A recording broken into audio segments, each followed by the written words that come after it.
Okay, so I'm here in Destiny 2 because I felt like talking about the game um, because it's been such a long time since I've actually played Destiny 2, and I have to say, I left the game on very bad terms.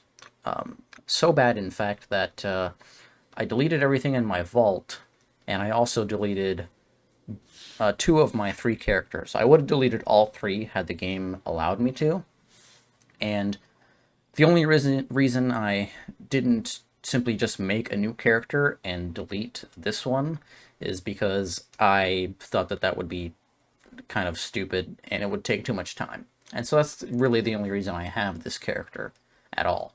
And so, you know, I also deleted everything out of obviously all the inventories of all the characters, and the only things that were here on this character were what I essentially had to equip. So now, the reason I did this was because I have zero interest in actually playing Destiny 2 really ever again. And this is I'm someone who played Destiny 1 since the beta and played it off and on, in the mostly just I stopped playing whenever there was a lack of content in D1, and then I would come back after there would be like some kind of a big update or a DLC drop. I'd come back and I'd play pretty much all of the content that the DLC had to offer. And so Destiny 1 ended in a great spot. It was extremely fun to play and it was extremely rewarding as well. And then Destiny 2 comes out, and Destiny 1's entire history was bad launch, two mediocre DLCs, a third DLC to save the game, and then another DLC to kind of keep that steam rolling, basically. And we had an exact repeat of that with Destiny 2. Destiny 2 launched and it was terrible because they made a bunch of very bad decisions and then had the audacity to claim that these were all decisions made with player feedback in mind, which was clearly not the case because if you know anything about Destiny 2 and its infancy, you'd know that Bungie put a massive emphasis on having the game be really viable competitively, right? And so obviously they wanted to have a big esports scene to draw a lot of eyes and players to the game. And so obviously in order to do that in a looter shooter, there needs to be um, a certain amount of fairness in the multiplayer. Otherwise, things are going to be unbalanced. And so the subclasses and the armor and weapons were all designed around being competitive, being fair for a competitive environment. And so what that initially meant was no random rolls for armor and weapons, and very mundane and boring subclass trees where you could simply just choose a few different options with, set playstyles for each one, right? I think there was a total of 4 for each subclass, right? Or maybe even less. But, so obviously all of that stuff was to promote a competitive environment. They created Trials of the Nine, which was basically just Trials of Osiris, except in a different setting, and with a more competitive game mode. And obviously that was received very poorly, and eventually they made changes to remedy that. And once again, with Destiny 2's first DLC, Warmind and Curse of Osiris, those were both pretty lackluster. Curse of Osiris is probably my least favorite DLC that they've ever made, because when they were showing off the heroic public event for Curse of Osiris, they had the audacity to say it was the most rewarding public event they'd ever created, and he got 1 engram out of 2 chests and 2 tokens. So yeah, that was I don't think I'll ever be able to forget the sheer audacity of that statement. And so for that reason, Curse of Osiris is probably my least favorite DLC. But anyways, first 2 DLCs, they suck. Third one is Forsaken. Forsaken had a lot of content. It added the Tangled Shore and the Dreaming City, which were all the Tangled Shore was okay. It wasn't bad. Pretty plain and boring for the most part. But the Dreaming City was very interesting. It had a lot of stuff going on, and the story for Forsaken was great. You know, it really made you hate Aldrin Sov, the main bad guy, because he killed, Cade 6. So you had a very strong motivation, especially hunters, to go and kill Aldrin Sov. And, his demise was very satisfying. And after Forsaken released, we then got Shadowkeep. Shadowkeep was more in line with the first 2 DLCs, which I suppose is expected given that it was like $30, I think, when it came out. And then after Shadowkeep, we had Beyond Light and Europa, which also with Shadowkeep, they gave us back the moon, which we hadn't had for a while, and also gave us possibly the worst raid they ever created, Garden of Salvation. Garden of Salvation is my least favorite raid that I've actually experienced, and I only did it once because it was that bad. Yeah, not fun.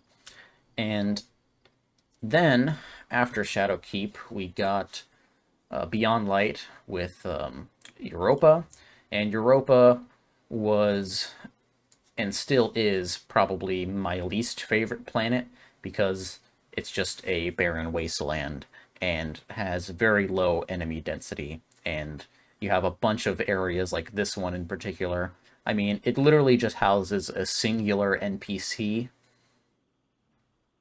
and the rest of this space is just barren nothingness. There aren't even any enemies here, at least back when I played. Like, they could have simply just got rid of this entire area, moved the Exo Stranger next to Varix, and then, saved a lot of space. Pretty much all of this, right?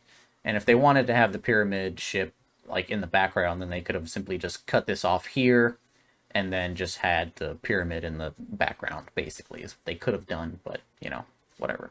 They decided to create a bunch of empty space and take up resources that I feel like was mostly pointless. But anyways, also with Europa, they added the Stasis subclass. I don't know if I mentioned that yet or not, but they added the Stasis subclass, which changed things up in a pretty significant way. It added a lot more customization to the subclass than we had previously had in the game, which was a step in the right direction. And then we had Deepstone Crypt, which is the raid for Beyond Light. Never played it, didn't really have any interest to, and I'll tell you, just so people can get an idea of how long I played. I basically played until I played until Beyond Light. Beyond Light is where I stopped, but I actually never bought Shadowkeep or Beyond Light because they were on Game Pass, and I mostly played on console. And I did play vanilla Destiny 2 on PC, and then I restarted on console, and then brought my console character over to PC because obviously my Destiny 1 character I brought over to Destiny 2 because I wanted there to be a continuation of Destiny 1. So, in terms of the character I use. And this is actually, my hunter is the character, my main character from Destiny 1. So, But in Destiny 1, I was an Exo, and in this game, I'm an Awoken. But anyways, it's still the same character. I still get, like, the same dialogue as if I, for being a veteran, basically. Which is pretty neat. But, so I played Shadowkeep, I played Beyond Light. The season that I did the most in, I'm trying to navigate these menus, but I just forget how to. It's been such a long time. was the Season of Arrivals. That's basically when I stopped playing, was after Season of Arrivals. And the reason I stopped playing was because it really just kind of showed me how bad the seasonal model was when it comes to increasing your power level. So basically, throughout the entire season, you have a soft cap for your power level and a hard cap, right? And the artifact lets you increase your power beyond the hard cap, and so but also they still like restrict your level in in a lot of different ways. But anyways, the reason that I didn't like the seasonal model was because I played the game all season long, basically, for Season of Arrivals. I did everything. You can see I have the title here. I did every single thing and hit max light during the season.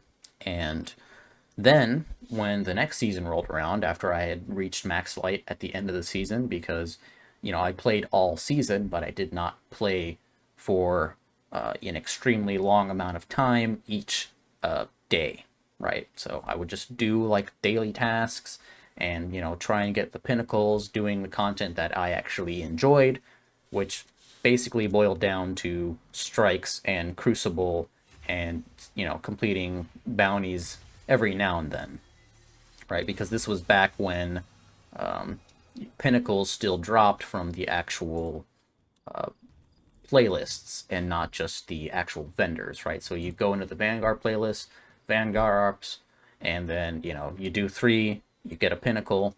Same thing with Crucible, you do 3 matches, you get a pinnacle.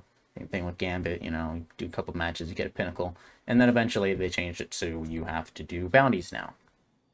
And, anyways, I reached max light for Season of Arrivals. And then the next season rolls around, and everyone is where I was at the end of Season of Arrivals. So I worked all season to get to max power, only for that then to become the baseline for the next season. And the problem with that is increasing your power is restrictive.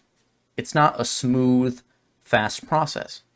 And I think that the seasonal model doesn't work when you have it like that, because what is the point of restricting people by having soft caps and hard caps in pinnacle gear when in the next season what they're doing now is irrelevant when it comes to them increasing their power? So why put these restrictions on players in the first place?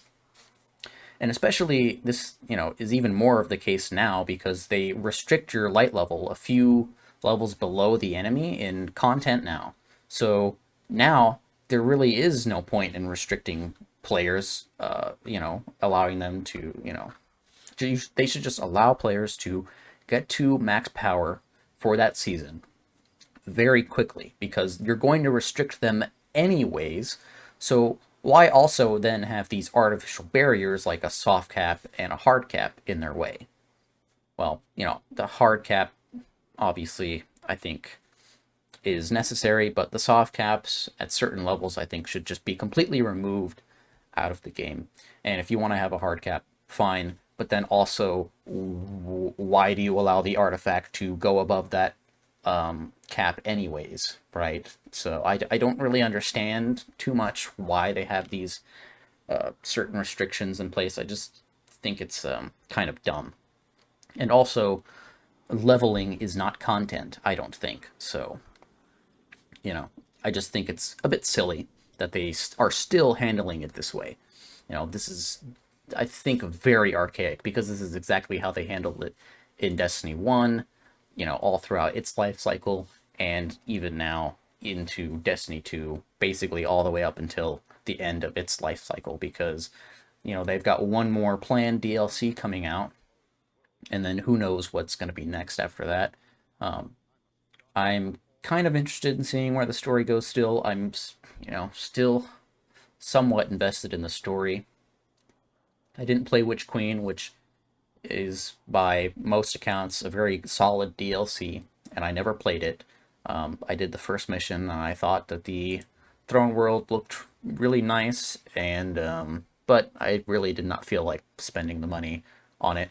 And also, I just cannot accept their business practices now that they've gone free to play. So essentially, one of the biggest problems I have with Destiny 2 is the fact that it's a free to play game that charges you for seasons. It has a cash shop. It sells singular dungeons, and it also has fully priced DLC, right? It has four revenue streams for a free to play game. And one of the revenue streams is DLC, which obviously, if you don't have the DLC, you can't do much in the game. And so, therefore, it's not a free to play game. You can just download it for free, but you can't actually do almost anything in the game without having bought all of the DLCs. And obviously, when the seasons roll around, you have to pay for those separately. If you don't buy the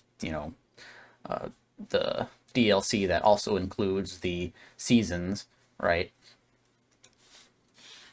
And so I just don't like their business practices, and so I don't want to support them because I do not agree with them. So I have not given Bungie any of my money for a long time, nor any of my actual time for a long time. But I felt like giving them credit where it's due, and so I like the changes that I've seen to the subclasses. I think that the fragments are and the aspects are very cool changes, and allows for more freedom and diversity with the actual builds you can make, which is always a good thing. And I still don't like armor, and I still don't like that there's no power fantasy in the game, which is also one of the things that I have never liked. Even in Destiny 1, I didn't like that there was very little power fantasy in the game, especially since your character, I mean, canonically kills God at least 2 times, right? You kill Oryx, he's a hive god. You kill Savathun, she's a hive god, right? On top of other hive gods, right? So, it's kind of strange that you can still take the same amount of damage from a drag on Earth even after killing God, basically. So I just don't like that idea. And one of the ways I think that they could at least create a form of power fantasy to make the player actually feel stronger in a particular way would be to have varying armor types, like light, medium, and heavy, all right? And have them available for all the different characters, and just apply an actual armor value to those, which will increase your defense instead of relying on resilience, right? Instead, I think it should be attached to actual armor sets. And if you want to still have resilience in the game, you could change its effect a little bit by simply just making it increase your shield capacity, and that being the only thing it does. I think that would be fine, because then you could have, like, for instance, if there was a heavy armor set in the game, you could have it so the heavy, light, and medium armor sets provide better stat bonuses for, obviously, the different amount of stats that they have, right? So heavy armor could give more resilience and more strength than light and medium could, right? And vice versa, right? Light obviously would provide more mobility and recovery than, heavy or medium armor. And medium armor could, basically get more discipline and intellect. And so there would be an interesting balancing act between, survivability and also just, increasing the stats that you want for whatever build it is that you have planned, right? So in higher level content, maybe you'd want to equip more heavy armor than you would otherwise. And for content that, you don't really need that much survivability, you would either use medium or light armor, right? Depending on, of course, what it is you're going for. Just something like that I think would be kind of interesting. And I just feel like there needs to be an actual tangible effect um, when it comes to increasing your survivability. And, there are a bunch of different ways that the game has of doing that. I just think they're not very interesting ways. But still, the uh, armor mods, them being universal now, I think is a good thing. The subclass changes are a good thing. And the weapon variety, I also think, is much better than it was um, previously. And so that's always good. Armor, sadly, still is very lackluster. There are very few armor sets in Destiny 2 that I actually like. Most of them happen to be from the cash shop, which is a little unfortunate, but not entirely unexpected. And what's funny, I think, is a lot of the armor sets you can earn in game that look good tend to be from Destiny 1, which I find very funny. And also exotic armor. Exotic armor is kind of interesting. There's, I mean, wait, is there a way to view exotic armor in these, or is this just weapons? I think this might just be weapons, yeah. And obviously I don't have anything in my vault, so it's been such a long time I don't know where to find anything. But anyways, a lot of the exotic armor that I've seen just really doesn't look good almost at all. And, I don't really like that. Also, another thing that I don't really like is giving random rolls to exotic weapons. I feel like that was a really bad decision, even though it's an interesting one, because obviously it kind of ruins the point of having an exotic weapon when you can have multiple different versions of it. And, it's kind of shifted the purpose behind exotics, which were supposed to be essentially ways of changing up your playstyle. That's kind of the whole point of them. They were supposed to be kind of like augments in Warframe, which change how were supposed to be how you could change how certain abilities work in Warframe with augments. That's kind of what exotics were supposed to be. They're supposed to be interesting things to give you certain bonuses to give you a different playstyle, right? The easiest example I can think of is Kepri's Sting, right? You can go invisible, and in Destiny 1, it gave you more, melee damage when you hit enemies from behind while invisible. It's a interesting exotic that created an entire playstyle off of its perk, basically, right? And I feel like that's shifted quite a bit and morphed into just something else, right? But I don't know necessarily that that's bad. It's just something that I kind of I don't really particularly care for too much. But if people like it, then I suppose the people who are playing the game obviously should be catered to. And so if most of the people playing enjoy the random roll exotics, then I think that's perfectly fine. I don't really have much say in the matter as someone who doesn't even play the game, but I can still give my opinion on things as someone who played the game for a long time. But anyways, I think that's pretty much everything good I had to say about Destiny for the most part. Other than that, it's really just complaints about how they monetize their game and also the dubious quality of the newest DLC, which most people don't seem to be too big of a fan of. The story I've seen trailers of, it didn't really look all that interesting. It felt half-baked from everything that I've seen, and also from most of the opinions I've heard.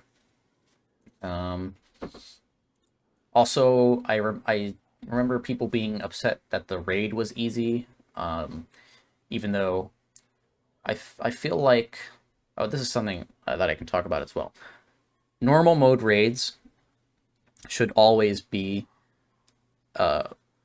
they should always be able to be completed by even, I think, the worst players in the game, right? If you have a team put together and you have one or two people who are complete garbage, I think you should still be able to complete any raid on normal.